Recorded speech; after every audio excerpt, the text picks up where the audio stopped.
পৰা এনেকুৱা ৰাস্তা থাকেনে বাৰু সেই ৰাস্তাবোৰ মানে উন্নয়নৰ হেৰি কি দেখাইছে পথটো কি দেখাইছে আমাৰ শিৱসাগৰ এনেকৈ থাকিব নিয়নে কিবা এটাতো উন্নতি লাগিব শিৱসাগৰ মোৰ নাম তপন গগৈ মই আম আদমি পাৰ্টিৰ পৰা প্ৰাৰ্থিত্ব পাইছোঁ এইবাৰ শিৱসাগৰৰ পৰা গতিকে শিৱসাগৰ এই দৌল প্ৰাংগণত আজি অকণমান এভাগ পূজা আগবঢ়াই আমি মনোনয়ন পত্ৰ দাখিল কৰি মহাসোমবাৰে সম্ভৱ মানে লাষ্ট দিন দিবতো লাগিব সেইদিনাখনে গতিকে শিৱসাগৰ ৰাইজৰ হৈ যদি কাম কৰাৰ সুবিধা পাওঁ তেনেহ'লে আগবাঢ়ি যাবলৈ চেষ্টা কৰিম তেনেকৈয়ে আৰু আশীষ লৈ এনেকৈ শিৱসাগৰ কিবা এটা কৰিম বুলি আশা ৰাখিছোঁ শিৱসাগৰলৈ দেখিছে এতিয়া ৰাজনীতিটো ঢেৰ হৈ গৈছে এতিয়া আমি কি পৰিকল্পনা ল'ম বুলি আমি যিখিনি কৰিম কৈছিলোঁ আগতেও কৈছোঁ তেনেকৈ এইবাৰো কৈছোঁ যে আমি কৰিবলগীয়া যিখিনি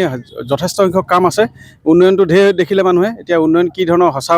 সঁচাকৈ উন্নয়ন হয়নে নহয় তাক প্ৰমাণ কৰি দেখাবলৈ আমি আগবাঢ়ি আহিছোঁ এতিয়া অখিল গগৈ ডাঙৰীয়া উন্নয়ন কৰিলোঁ বুলি গোটেই ঢাক ঢোল কোবাই আছে এতিয়া ঢাক ঢোল কোবাই আছে যদিও এতিয়া উন্নয়ন কি কৰিছে এতিয়া এই দলমুখ চাৰিআলি আগৰ সন্মুখৰ ৰাস্তাটো চালেই গম পায় কি উন্নয়ন হৈ আছে আপোনাৰ BG ৰোড চাব পাৰে কি উন্নয়ন হৈ আছে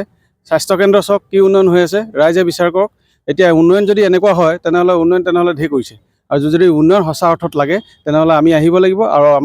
আমাৰ যিটো উন্নয়নৰ যিটো আমাৰ স্বাস্থ্য ক্ষেত্ৰত যিটো আমাৰ দিল্লী বা হওক পঞ্জাৱতে হওক যিটো উদাহৰণ শিক্ষাতে হওক বা স্বাস্থ্যতে হওক আমি সেই উদাহৰণটো অসমতো প্ৰতিষ্ঠা কৰিব বিচাৰিছোঁ তাৰ বাবে আগবঢ়াই আহিছোঁ কাম হ'ব আমাৰ স্বাস্থ্যকেন্দ্ৰ আমাৰ ফোফোলা স্বৰূপটো একদমে মানে ওলাই পৰিছে গতিকে সেই ফোফোলা স্বৰূপটো সঠিক ৰূপত সজাই তুলিবলৈ আমি আপ্ৰাণ চেষ্টা কৰিম আৰু সেইটো কৰিম বুলি আশাবাদী